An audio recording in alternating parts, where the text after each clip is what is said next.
லக்னம் முதல் 11ஆம் பாவம் வரைக்கும் நம்ம பார்த்திருக்கோம். இப்ப நம்ம பார்க்க போறது 12ஆம் பாவம். என்ன தரும் 12ஆம் பாவம்? சரிங்களா? 12 அப்படின்னு வந்துட்டாலே ஒரு கால் மறைவு ஸ்தானம். 3, 12 கால் மறைவு ஸ்தானம். 6, 8 நல்ல மறைவு. சரிங்களா? அதுலயும் 12 வந்து 50%, 3 வந்து 25%. சரிங்களா? 12ஆம் இடம் அயன சயன போகஸ்தானம். அயன சயன போகஸ்தானம். தூக்கம், ஒருத்தரோட தூக்கம் எப்படி இருக்கும்னு பார்க்கக்கூடிய இடம். ஒருத்தருடைய இல்லற வாழ்க்கை கட்டில் சுகம் 12ஆம் இடம். சரிங்களா?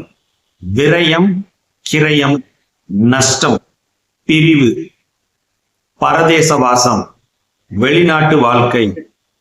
சரிங்களா? இதுதான் 12 குறிக்கக்கூடியது. மோட்சம், ஒரு இடத்தை பிரிக்கிறது. லக்னத்தை விரயம் பண்ணக்கூடிய பாவம் 12. லக்னங்கிறது நம்ம உயிரை பிரிக்கக்கூடிய இடம் 12.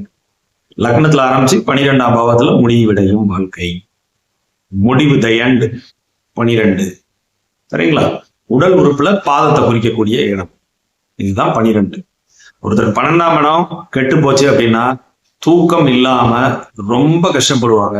தூங்க முடியாம ரொம்ப ரொம்ப சிரமத்துக்குள்ளாக, கட்டில் சுகம் பாதிக்கப்படும். இல்லற வாழ்க்கையில் துன்பம் ஏற்படும். 12 பாதிக்கப்பட்டுச்சுன்னா, 12 சுபத்துவம் ஆச்சுன்னா இதெல்லாம் நல்லா இருக்கும்.